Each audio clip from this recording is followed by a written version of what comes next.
Hello?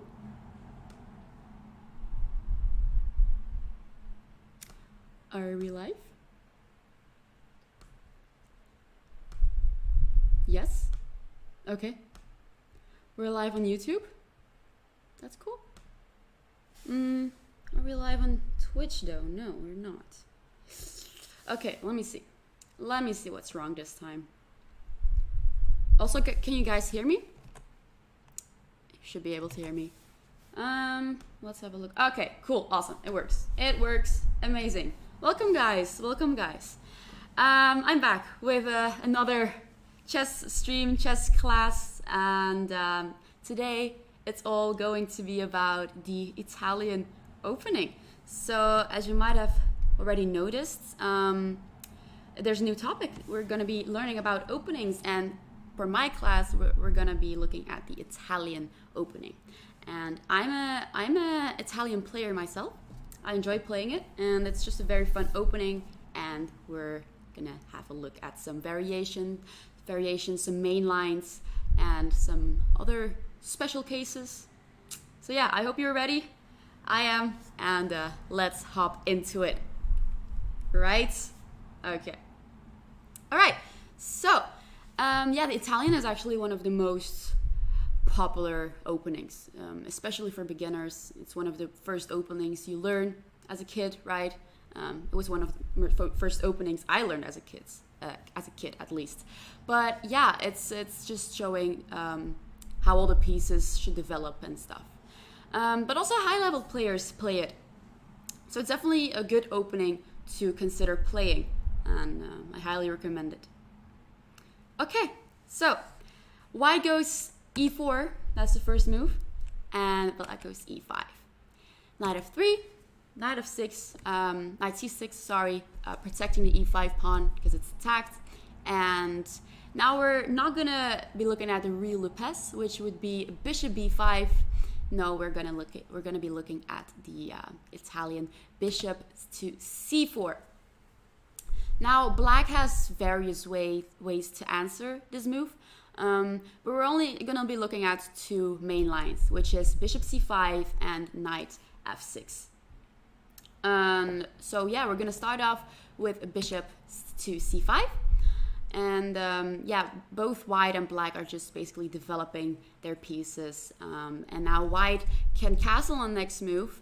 And everything on the king side is nicely developed. Black still has a knight on g8, but that's also going to be developed soon. And they're going to be able to castle.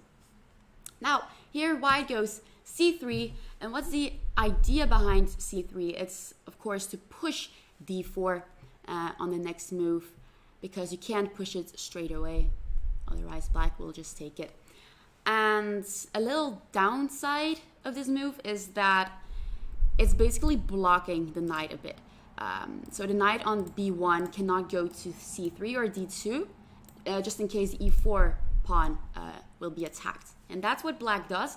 Black goes knight f6, attacking the e4 pawn. And yeah, if you want to protect the pawn with your knight, well, I'm sorry, that's not really possible, because there are just two pawns blocking your knight on b1. So, okay. But there are other solutions, of course. There are other solutions.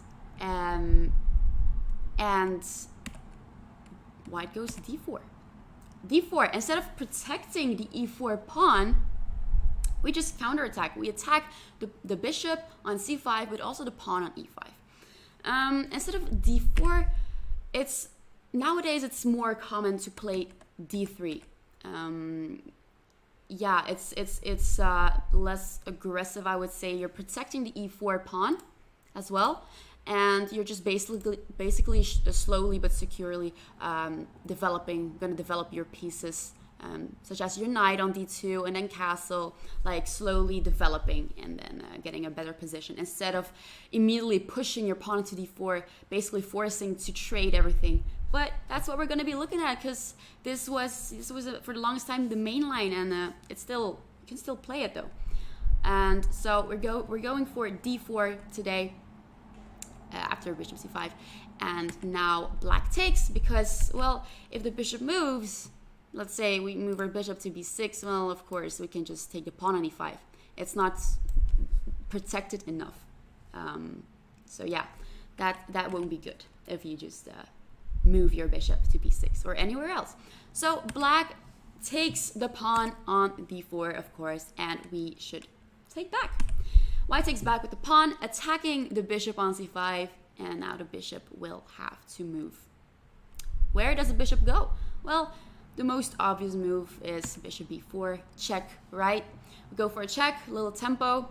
Now, white has two moves to play here. Either you go for knight c3, which is this, or you go for bishop d2. We'll be looking at both. Let's look at bishop d2 first.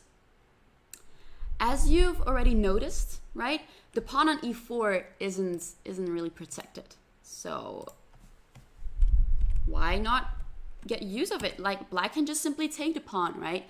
Okay, if black takes the pawn, white can take the bishop on b4. Black takes back. And now, what do we play here? Can you guys tell me what you would play here in this position? And I don't want boring moves. It's an exciting move. What do we play here? Can anyone guess? Or is anyone an Italian player? Are there Italian players here? Tell me. Surprise me with your knowledge. Yeah. Yes, exactly. Very good. Bishop takes f7. Check. And we're just winning our pawn back, which we lost on e4. And now, if the king takes back, we have queen b3 check. And also, we will take the knight on b4 next. And black, let's say, goes d5. We take the knights, and it's just equally. So, yeah, exactly. We take on f7. Very good. Yeah. This is very common, actually, in Italian, that there are some bishop takes f7 threats. So, yeah, very nice. Very nice. Okay, let's go back. So, instead of knight takes e4, black doesn't have to take it. Black could also go bishop takes d2 with a check. If the knight takes on d2, then black goes d5. And now we take the pawn, black takes back, and we go queen b3. What we're doing here is we're attacking the knight on d5, but also at the same time we are looking at the f7. Wrong arrow, at the f7 square, which is a bit dangerous. Like we just saw that white has some sacrificing chances on f7 with the bishop. So we go queen b3, and now what would you play with black here? What would you play here with black if you were black? Like, you definitely don't want to move your knight from d5, right? If you move your knight, then the f7 pawn will just be captured. So what could black do here? And one is very, very drawish. One is very drawish, because you could achieve a threefold repetition if you want.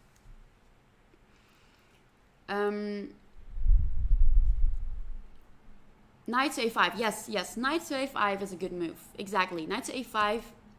Knight to a5 is the move I was talking about. That's very drawish. Because, well, now what can white do? White could go queen a4 with a check, attacking the king and the knight at the same time. A little fork. So if black decides to go back, we can just go back to b3. Again, the same position like we had before. Attacking the knight on d5 and also looking at f7. And then if black goes back to a5, we could go back to a4. And you could just easily achieve a threefold repetition if you want that. So, like, for example, you're playing a tournament and it's the last round and winning doesn't even matter. You can just make a draw. Maybe you could go for this variation. I think that's pretty good. But of course, if you're actually playing a game of chess, I don't recommend to go for a draw in the opening already. That's boring. Just play chess. Don't go for a draw in the opening already. Just play on. But yeah, okay. The other move instead of knight a5 is knight ce7, and what you're doing here is you're protecting the knight on from d5 here. So now it's protected twice, attacked twice, and yeah, it's pretty equal. But at least it's not like we had previous variation, a threefold repetition, and white can just play on, and lead a happy life. Okay, let's go back. So that was bishop d2, I think. I think we discussed everything that I wanted to look at. Okay, yeah. Okay, so now instead of bishop d2, we don't have to play bishop d2. You can if you want, but there's another move. Knight c3. Knight c3 is the other move you could play here. You would think that you're protecting the pawn on e4, right? But not really. Black can still take it. This is, by the way, called the Greco Gambit. Black can take there because the knight on c3 is pinned. It's pinned, so we cannot take back the knight on e4. See, it's illegal. The move is illegal. We cannot do that. And yeah, what white does here is castle. How do we solve the pin? We castle. Because if you castle, we can take the knight on the next move, right? The king is no longer on e1. It's no longer pinned, the knight. So then we can take back the knight. But of course, it's black to move. And black goes either knight takes c3 or bishop takes c3. So let's have a look at bishop takes c3 first. Okay, so bishop takes c3. So now instead of taking back the bishop with white, you could simply push your pawn to d5. Okay, after d5, the bishop moves because, well, both the knight and the bishop are attacked, and I guess black wants to keep the bishop pair. So moves the bishop back. The knight is still attacked on c6, but instead of taking a knight, we go rook e1. Don't have to be too greedy, like the knight is still there, and we're attacking another knight on e4. The knight on e4 cannot move, so that's cool. And what does black do now? Well, the knight on c6 is attacked, so it's got to move. And now we take the knight on e4.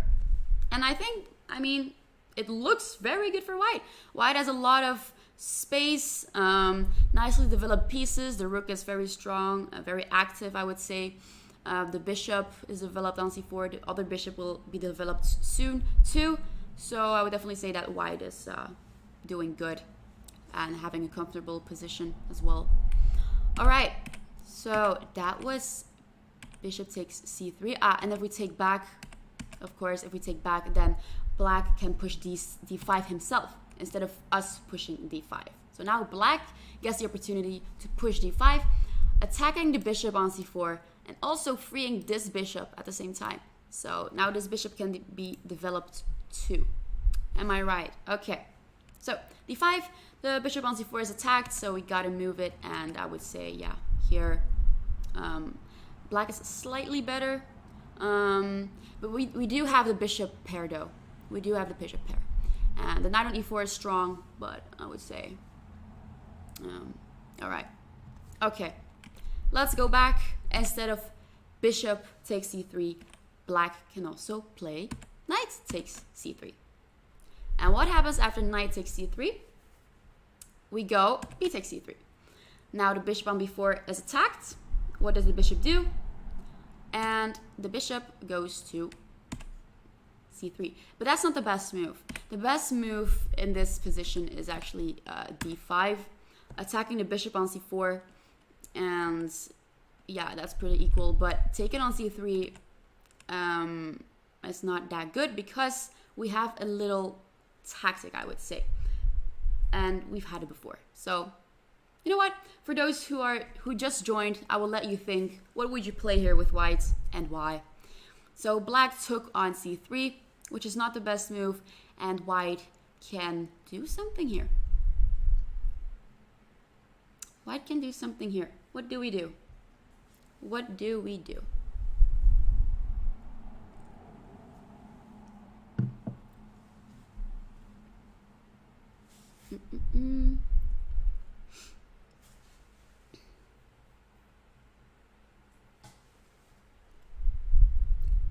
Hey, just joking. Yes, bishop a3 is good, but we're not going to look at that. We're not going to look at that. We're going to look at, yeah, we had this before. Bishop takes f7 or queen b3 is a move.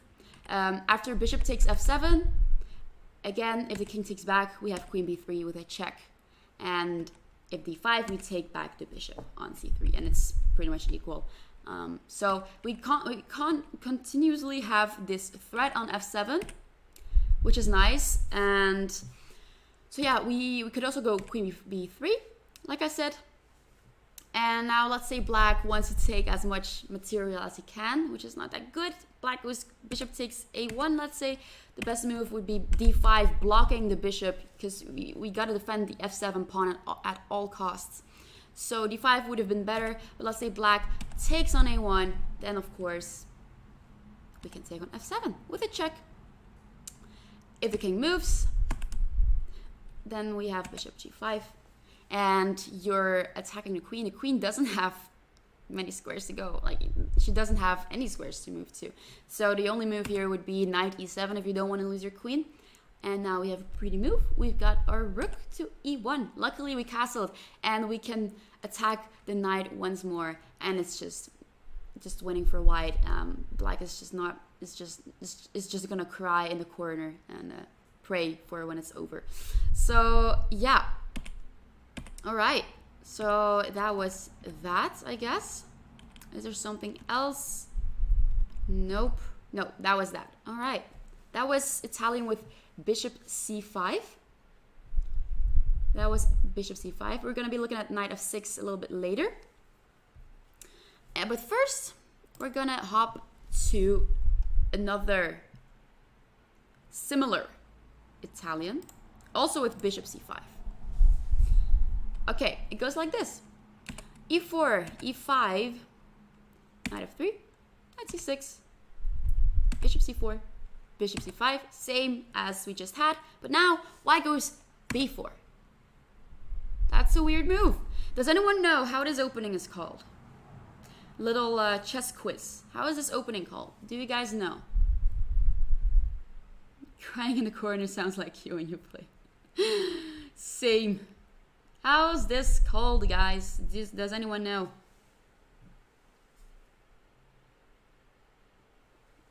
White is basically sacrificing a pawn on b4, but not without a reason. You're gaining something from it.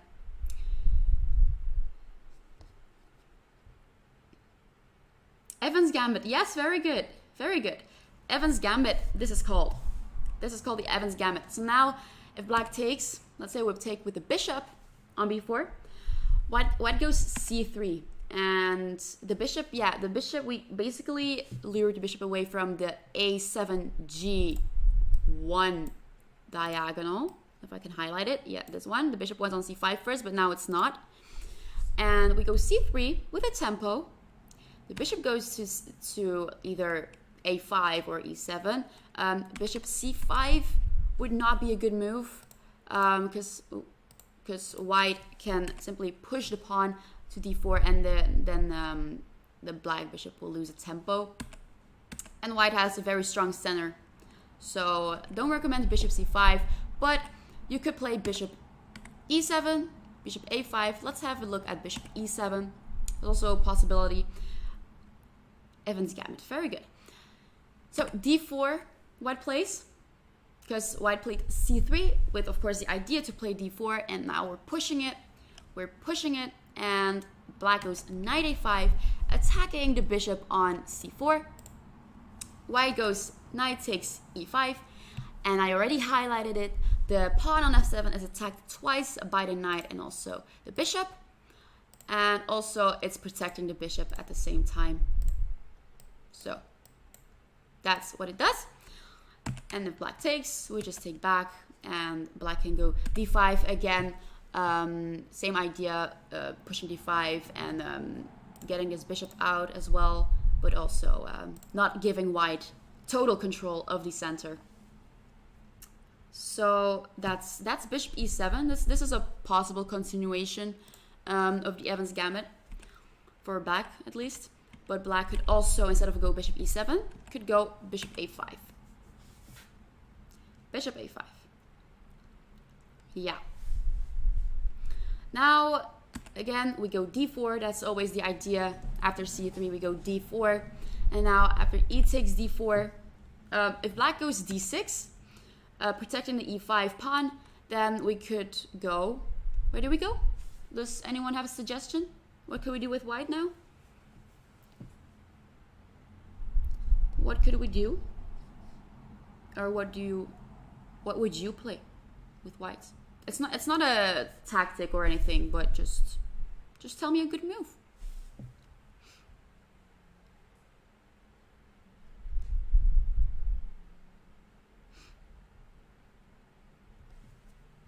What would you do? Again, have a look at the f7 pawn. No, it's not a tactic, but just have a look what you could what the best move would be here. I mean, what would white do here as a good move? Just a good move, not a tactic or anything. Yes, queen b3, very good. Queen b3, and now you're basically developing your queen, but also again eyeing on f7. It was not a tactic, Chess Chopin. It was just finding a good move. It's not always about tactics. It's also about playing good moves. So queen b3, yeah, that's that. We're not gonna look further because it's not really what we're focusing on here in this class. Okay, so not d6. Instead, let's say black goes e takes d4, and instead of taking back, which would be bad.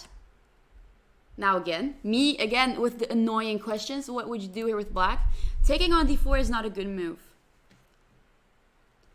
Taking back is not a good move for white because black has something good to play here. You could consider it as a tactic now, I guess.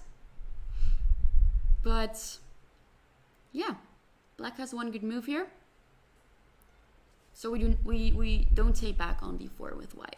Instead we go instead of taking we go castle actually. But okay, oops, sorry. Let's say we take back. What does black do? What can black do?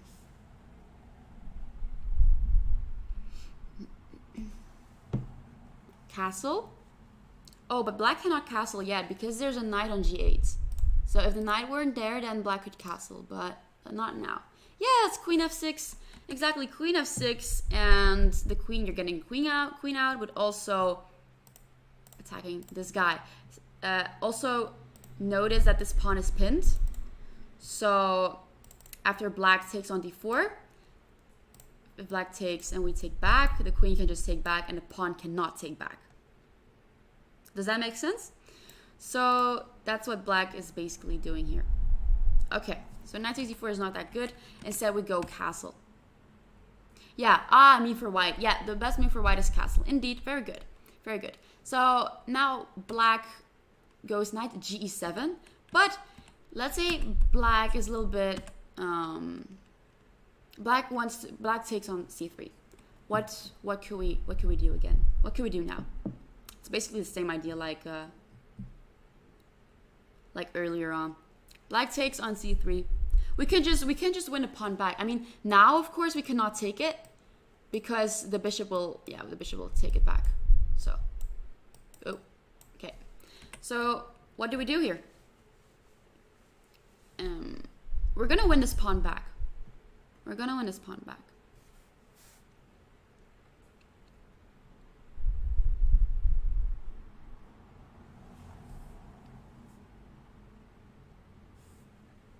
Queen e1 check. Is there a check? I'm not sure there's a check. I'm not sure.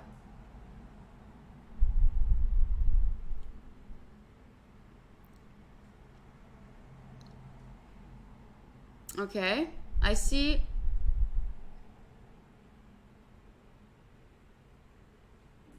I'm not sure if you guys want to take back the pawn. You're saying other moves. Someone is saying bishop g5, attacking the queen. Okay, but black can just put the knight in between and then just simply castle and then. No, we can win the pawn back immediately. Yes, exactly. Queen b3. We got queen b3, and now we are attacking f7, but also c3 twice. So we're gonna win that pawn back with queen b3. Yes, good. So now after queen e7, attacking the e4 pawn, but also protecting the f7 square, we can just simply take back and so on and so on. We're not gonna go like 20 moves in opening theory, but that's how it could go. If you want to play the Evans Gamut, that's a possible continuation. So yeah, That was Evans Gambit. Yeah, also here white is still a pawn down. But as you can tell, white has already developed and has some very nice open files, half open files like the B file, C file, and maybe white could get use of that someday. And also, white just has some compensation for it for the pawn. So don't worry about it. Okay, that was the Evans Gambit. I think that was all I wanted to show. Yeah. Okay. Now, yeah, bishop a3 is also logical. Exactly. Now we go to the other main line. Instead of bishop c5 on the third move for black, we go knight f6. So let's have a look at that. e4, e5, knight f3, knight c6, bishop c4. Same for white again, but now instead of bishop c5, black goes knight f6. Knight f6. So yeah, this is a two knights defense. There are two knights out, makes sense. And now we go knight g5. All right, so we're attacking the f7 pawn twice. So black will have to deal with that. How is black gonna deal with that? For those who know how this opening goes, could you tell me what black could do here?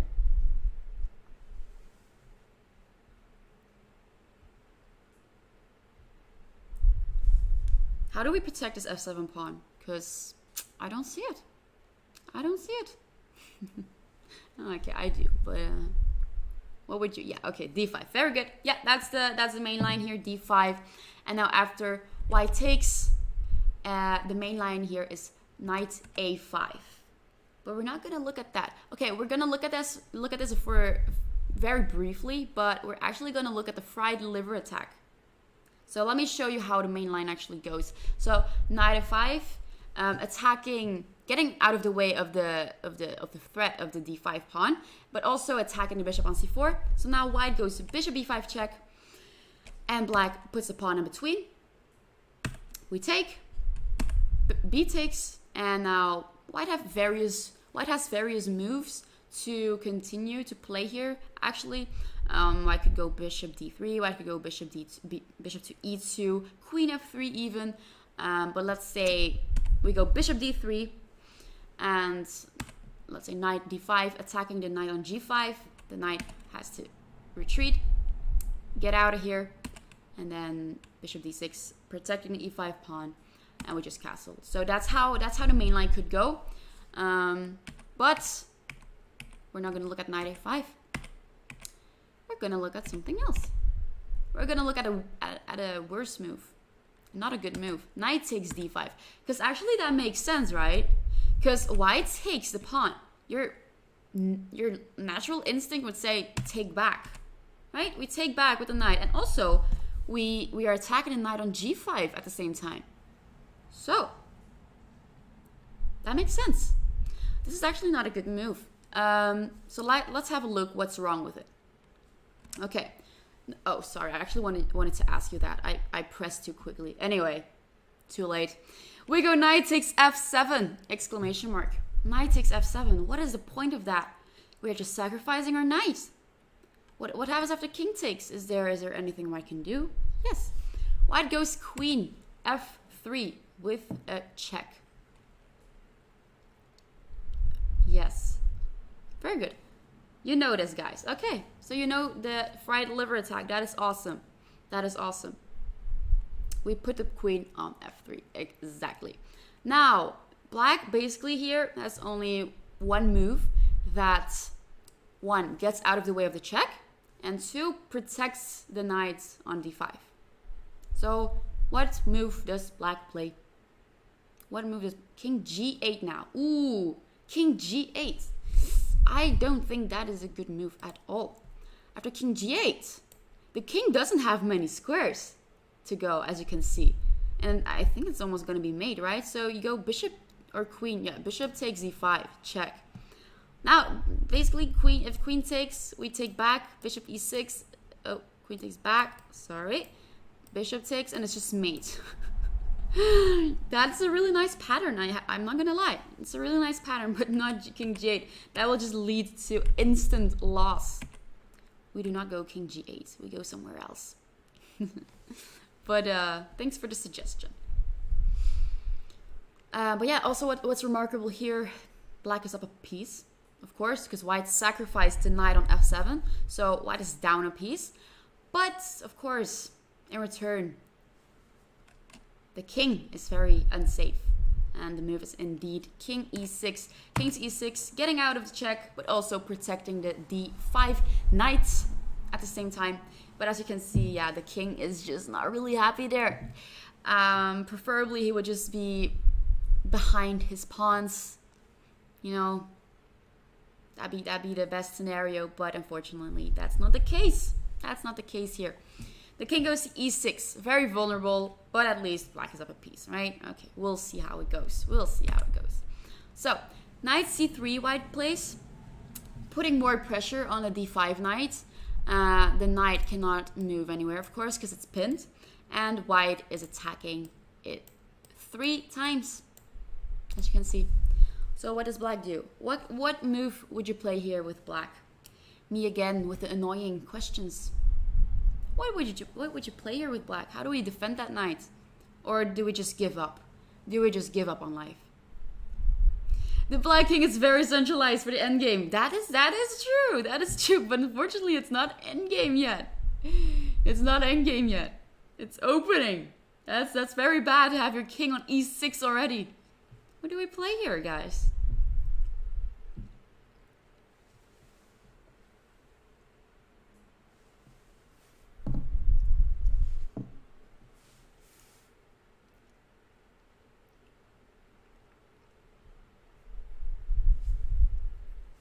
Okay, many of you are saying knight e7.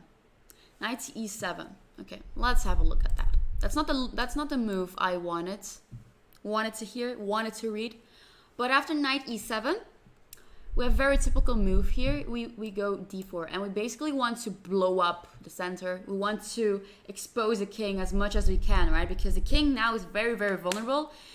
The best to do is now just to blow up everything and to trade the pawn on e5. So now black is in very, very big danger. How do we deal with this? And after white castles, the rook will be on e1 and controlling the entire e-file. And the king is just not going to be happy. It's not going to be happy. So yeah, basically d4, and then we're just blowing up everything, I guess. So I don't think knight e7 is the best move here. It's a little bit passive, I would say. I think a better move, and I can read it here, is knight b4. Very good. Knight b4. What you're doing is you're protecting the knight on d5, of course. That's what knight on e7 was doing as well. But you're also looking at c2 pawn. So you don't always have to just protect. You can also attack. Yes, attacking is also a possibility. So attack the c2 pawn, and that would be a double attack on the king and the rook. Now, white sees that, and white castles. White castles. Black's king doesn't trust his soldiers, you think? Alright. Okay, so castle. With the idea again of blowing up the center. That's very important. Now, c6, protecting the knight on d5. We do not want to lose our knight. And now, like I said, d4. d4. If black takes, then yeah, the king is just naked, I would say. Is that a good word to describe it? The king would be naked. We do not want to take away all of his clothes. No, actually we do with white. Black doesn't want that. Black doesn't want to lose all of his clothes. So now, let's say black takes on c2.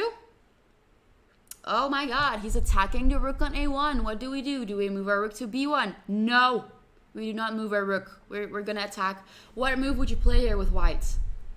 What move do you play here? What move do you play here? Knight takes c3 wasn't the best move, but let's say black does that. I just want to show how white can actually blow up everything. Blow up the soldiers. We do not move our rook to b1, I meant to say. We go for an attack.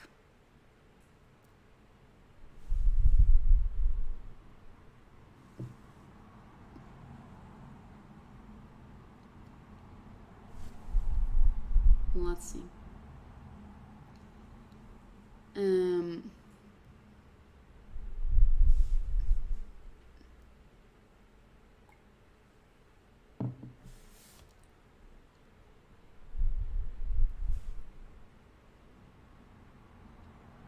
Why not a3 instead of a castle? Okay, let's look at this first, and then I'll look at a3. 94, knight 6 d5, rook e1. Ooh, we have very different solutions, very different answers.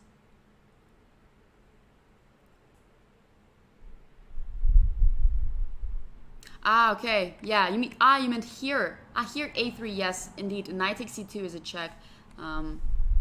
No. The best move here is castle, of course. Yeah, like I said, black is threatening this double attack. So, yeah, that's why we castle.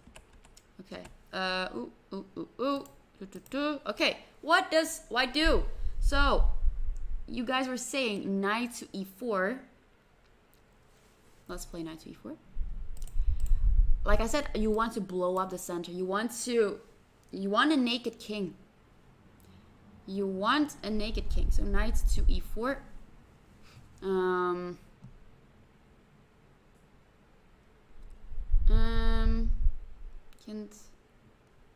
Okay, black can even take there, right? Then attack the queen. Yeah, okay, but that's not the move that we want. Knight to e4. Rook e1. Ooh, rook e1. Rook e1. Well, the knight is kind of looking at that rook. Do you want to give up your rook like that? Just like that? I think a knight can just take it. Bye-bye attack. Bye-bye attack. No. No. We have a better move. Come on. I haven't read it. Not even once. Not even once. Does bishop g5 work? You mean here? There's actually one best move here. It's weird that I haven't read the solution yet. Funny. Okay. Bishop g5. Bishop g5. Take. And now? Ah, you want to take on d5, right? You want to lure the queen, seduce the queen to g5, and then take on d5. So you want probably bishop takes d5, and then if pawn takes, queen takes. But the question is, how are we gonna mate exactly? Because for now we only have our queen and our knight. So I think the king can just go to e7 and then see what happens. Maybe if there's not a check, maybe the bishop can even get somewhere in between. I'm not sure if that's good. But I definitely would not. I mean, I wouldn't play bishop g5. Come on, there's just one good move that really blows up the center. Let me tell you myself. Sorry, is there a wind noise? Ah, yes, sorry. There's a little fan over here because in my apartment it's really hot. I could turn it off for you if you want. Okay. Okay, so I'll just tell you myself. It is d takes e5. D takes e5. Getting rid of that e5 pawn, like I mentioned. And yeah, the king will definitely not take back, because otherwise, well, the king will just is just a naked king. So let's say black takes on a1. We go rook d1. We're putting pressure on the knight of d5 on d5, and now black was b5, counter-attacking, but it's too late. It's too late. White can take. If we take that, if we take there on c4, then we've got a little discovery attack. We've got knight to f4 with a check, and also looking at the queen with our rook. So it's just GG for black. But let's make some more moves. King e7. We take the queen. King takes. Queen takes, and it's, yeah, well, it's just time to resign. White is just totally winning. But yeah, do you understand why we take on e5? Yeah, e5 is just very, very, very deciding, I guess. I guess that's the word. Hello, Juan. Okay. So, That was the fried liver attack. I don't know why it's called like that, but I think it's a fun name. So yeah, like I said in the beginning, the main line is of course knight to a5 and not knight takes d5. So remember that if you're black, do not take immediately on d5 because it's not good. All right, keep that in mind. I want you to take a picture of this position and remember that you should play knight a5 here. Not taking. Okay? All right. So let's go to the next one. What do I want? Yes, the Italian Scotch Gambits. Very good t-shirt. Thank you. So Italian Scotch Gambit. So the word says it itself. Gambit. Gambit. We love gambits. Only if we're winning. Only then.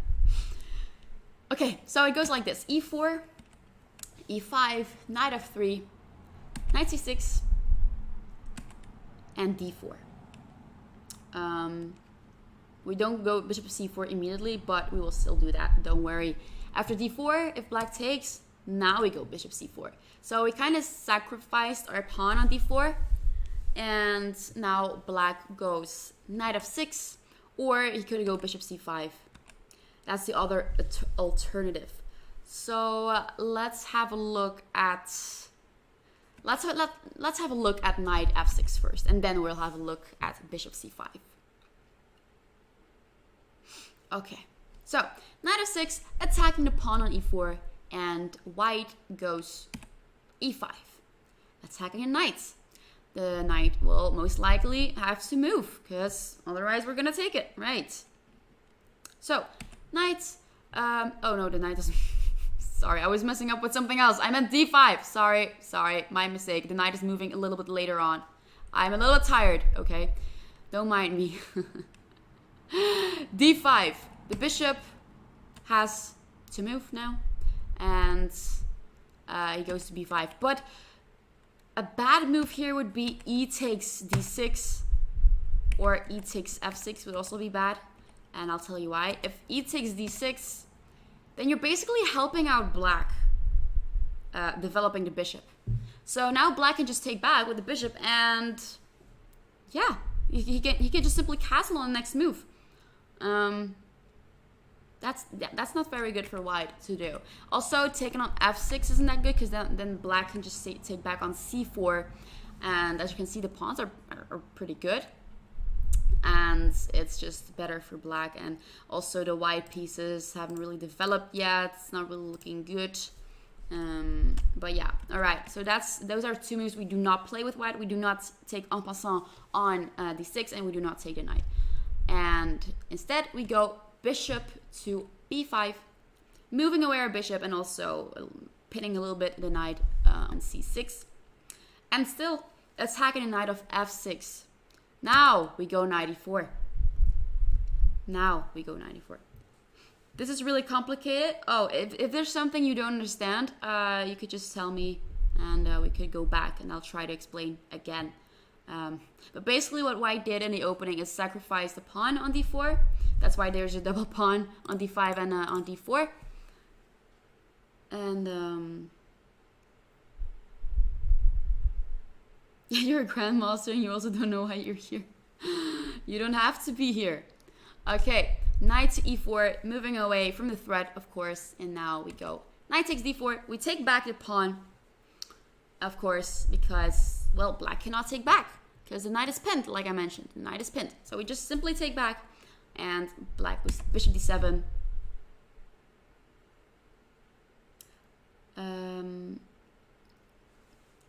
You mean after e takes f6? Yeah, but it was better for black for sure. So you could look at it at home maybe, or we're not gonna be looking too much at that one variation. This is the main line we're gonna be looking at. Otherwise, it's gonna take too long. Trust me. So bishop d7, and now we take on c6. Black takes back, and now we just castle. And this is how this Scotch Gambit goes. White has a better pawn structure, as you can see, because black has 3 pawn islands and white has 2. So again, for those who do not know what a pawn island is, it's basically pawns that are separated by a file. So as you can see here and here, for black, that's 1 pawn island, that is 2, and that is 3. And for white, this is 1 and this is 2, because you would think this is 1 pawn island, but it's not, because there's no file separated between those 2. So those are 2 pawn islands. All right, and the idea of white is probably just gonna push f4, and for black, he's gonna, well, black has a bishop pair, that's 1, and he's gonna push c5 later on, so pretty equalish. So yeah, well, for white, f4 again, trying to expand, and for black, c5, and has the bishop pair. So that's the Scotch Gambit.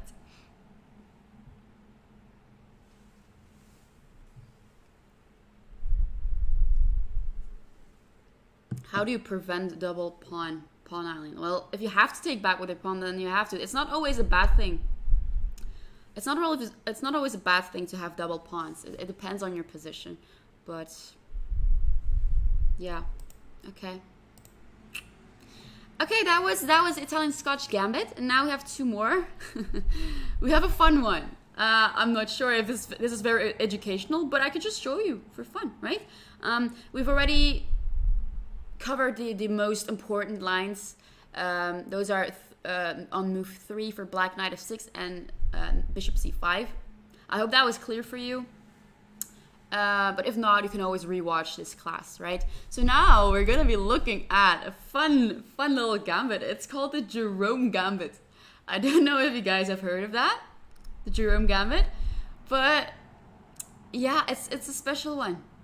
I'm not saying it's a good one. In fact, it's a bad gambit, because you're sacrificing 2 pieces. And if black plays it well, then yeah, it's just simply lost for white. So I definitely do not recommend playing this on the board at a classical tournament. I do not recommend this if black has enough time. You'll probably find a way to refute this. Yes, it is deadly, exactly. All right, so for those who watch Twitch streamers or YouTubers, such as the Chess Bros, they basically have played this gambit just for fun online. But yeah, definitely, I don't recommend playing this on a board. But if you're feeling confident, if you're feeling brave, if you're feeling like sacrificing a gambit, then definitely go for it. Try it out. It's fun to try out some gambits and see what happens. So yeah, here's how it goes. e4. e5. What a surprise. We go knight f3, knight c6, bishop c4, and this is the normal procedure of how Italian goes. But after bishop c5, does anyone know how the Jerome's Gambit goes? If you have never heard of this, it's totally normal. It's not a real thing. It kind of is, but people don't actually play this. Trust me. But where's Dembota's Gambit? I don't think so. Yes, very good. It goes like bishop takes f7. Oh my goodness. Have you ever seen this? You take with your bishop on f7 immediately, and now the black king takes back. And now, what do we do now? How do we proceed? How do we proceed this? For those who know what Jerome's Gambit is, do you know what the next move is after bishop takes f7? What does white do now?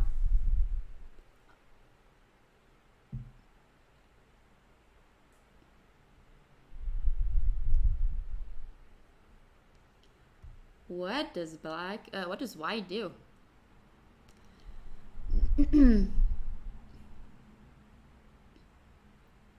I mean, it's definitely better for black. Black is just, yeah, knight to e5, exactly. Knight takes e5 with a check. And now if black takes back, well, basically, white just sacrificed 2 pieces already at move 5. So we're down 2 pieces. Probably the guy, Jerome, who invented this, I think, was like, maybe he was drunk, maybe he was just not paying attention, maybe he was tired.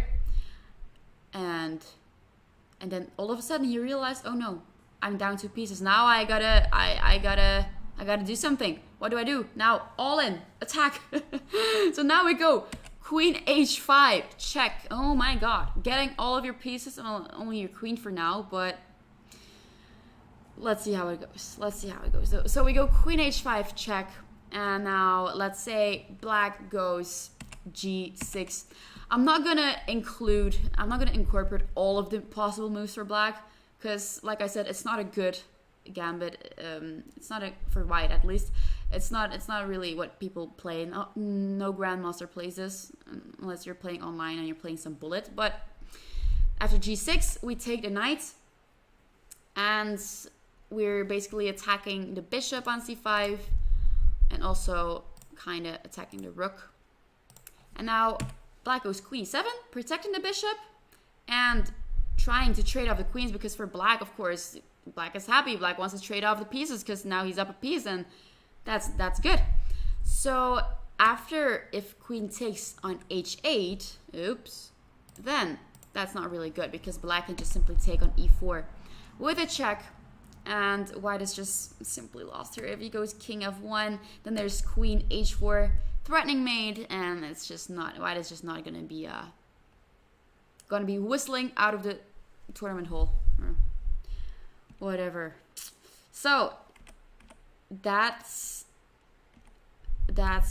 okay. So wait, not queen takes H8. Yeah, it's Queen D5 here. Queen D5 check. Now the king has some squares to go. He can go to G7. He can go to F8, E8, F6. But let's say he goes to F8. Now we go D4. Knight G6 is best. Yeah, I'm gonna look at that too. So first this. After G6, we have this. We got our queen on D5. We got our 2 pawns. So now it's all or nothing, right? Now we got to push everything as much as we can. And we go D4, attacking the bishop. If bishop B6, then we castle. And then maybe with the idea to push F4, F5. And then trying to open up the F file and get to mate the king, maybe. Who knows? Who knows? So that is one way to proceed. What if King E6 after Queen H5? Oh, King E6. Oh my god, I would not know, because I don't want to spend too much time on this. It's okay, F4 I guess. And then maybe, yeah, just push F4 and just push as much as you can, I guess. Get as much compensation as you can, because man, you're down 2 pieces. What do you expect? You're down 2 pieces. Black is just winning here. Anyway, let's have a look at Knight G6. Knight G6, and now we just can go for it. Queen D5 check. Instead of taking on C5, it's all about precision, man. It's all about precision. We go for a check first. If the king moves, then we take. And now black goes D6. The queen could go to E3. The queen goes to E7. We go knight C3, develop some pieces. This is a game of I saw the chess bros of Aman, so that's what he played in the game. So I thought, why not show it? I mean, pretty cool, no?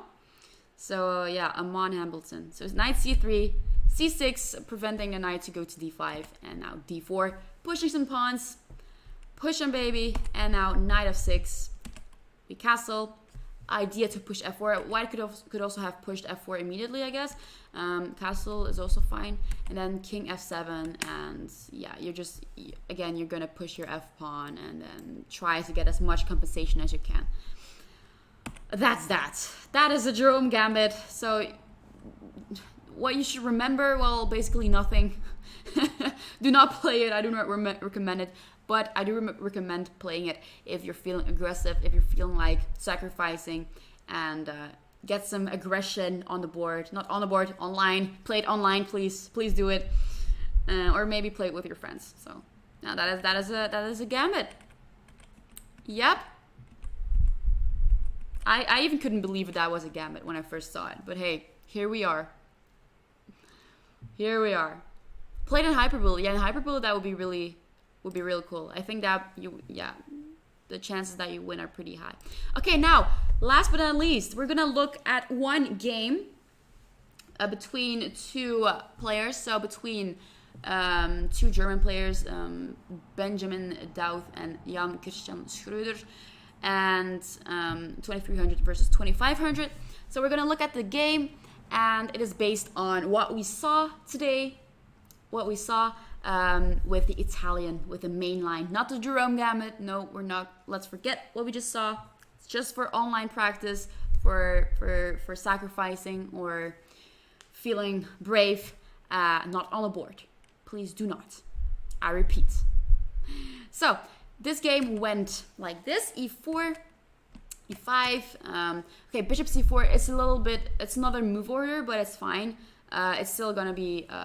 You'll see it. It's just gonna look the same like we had. So bishop c5, and now we go c3.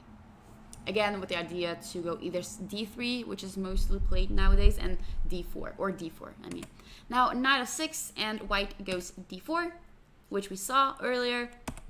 Takes, take back, attacking the bishop, and now the bishop goes to b4 with a little check. This we all saw, and now the white knight goes to c3. Black takes, we castle. So this is all theory. We saw this. Bishop takes. So the other move was also knight takes c3, but now we're taking with the bishop. And now white decides to go d5. So the other move was b takes c3, but d5 is a better move. So now the knight is attacked, the bishop is attacked, and bishop f6. We go rook e1, like I already showed you. So we don't take the knight immediately. We could just pin this knight because the knight can't go anywhere, and knight goes to e7, and we take it. So that was the moment I said, okay, white has a very comfortable position. The rook is very centralized. It's looking very spacious for white, and that's that for white. Okay, now black goes d6, trying to develop the bishop of c8. Now we go bishop g5, trading off the bishop of f6, trade, and then take, and black castles. Okay. Now, is there something you would do here as white? Something special? Maybe a sacrifice? I don't know. Is there a move that white could play? I'm not saying it's winning, but maybe there's a nice move that white could play. And some following moves you could tell me.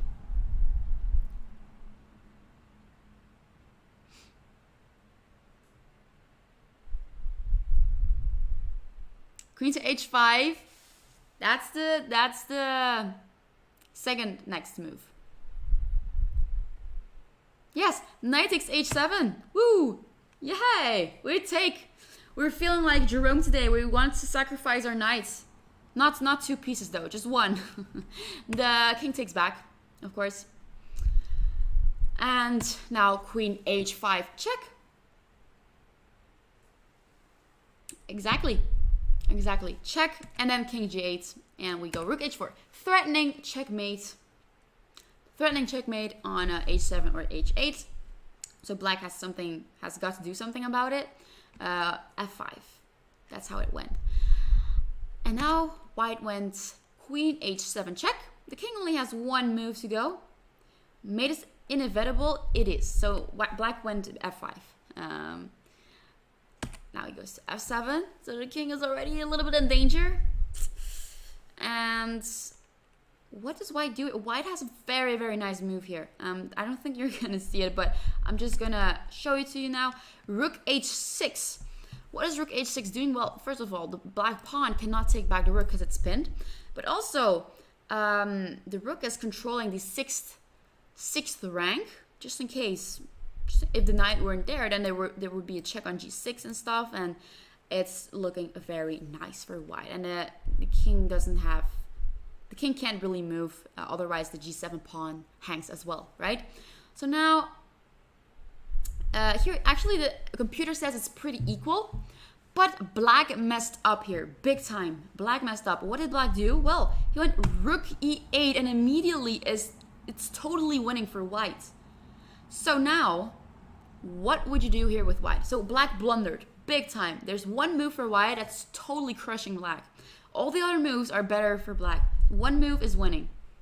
Tell me what you would play here with white. So you're gonna want to attack, right? You're gonna want to attack. So what move do you play here? And you don't have many pieces left. You only have like a bishop and another rook left. So what do we play here? How do we incorporate our other pieces?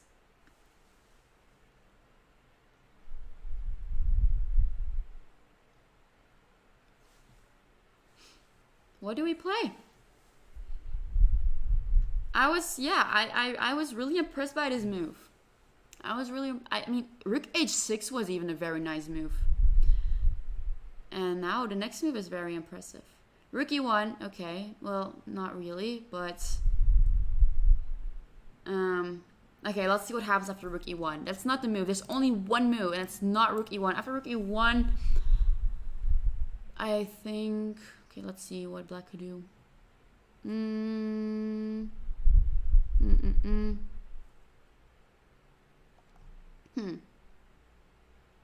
Okay, the knight can just move.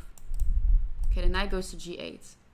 All right, and then there's nothing, and then the rook is just trying to trade to get trade, and yeah, Rook E1 is a little bit too slow, I guess. There's one move that is really gonna crush black.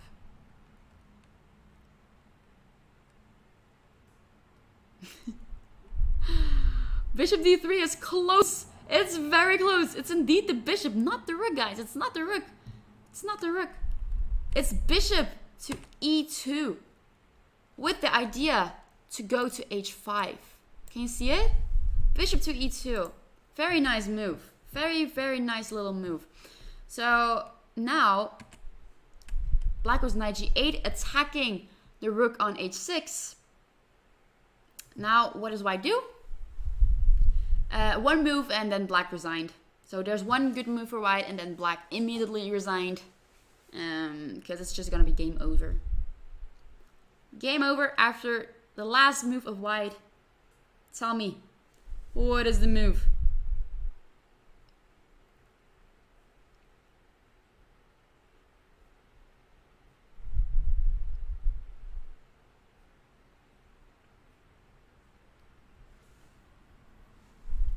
Bishop H5? No. Yeah, Bishop E2 is very nice. Exactly. It's not... You might think that your bishop is in danger, right? That black is going to take your bishop on a nice move, but you don't have to move your bishop, in fact.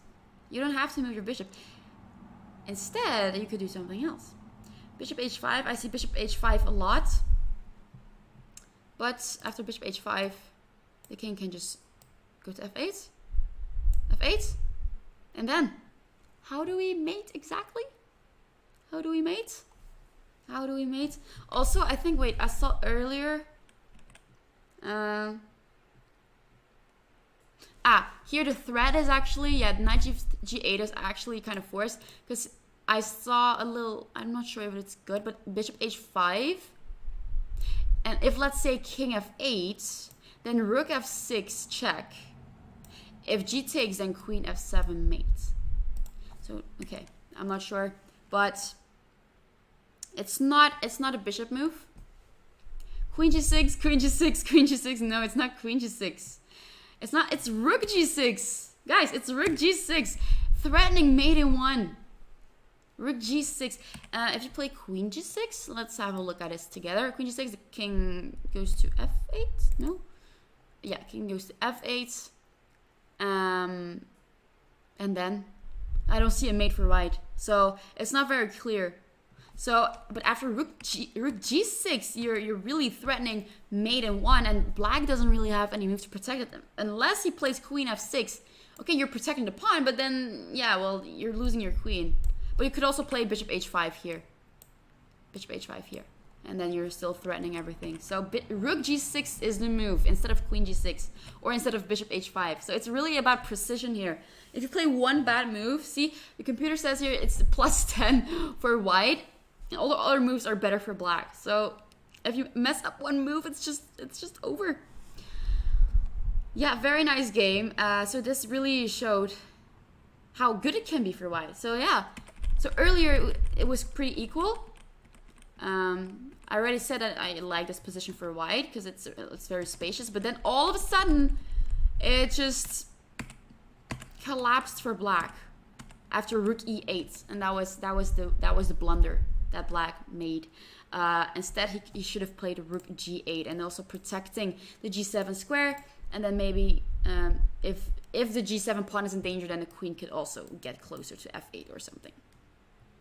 This is incredible. I agree. I was very surprised by this game. But yeah, I hope you guys liked today's class.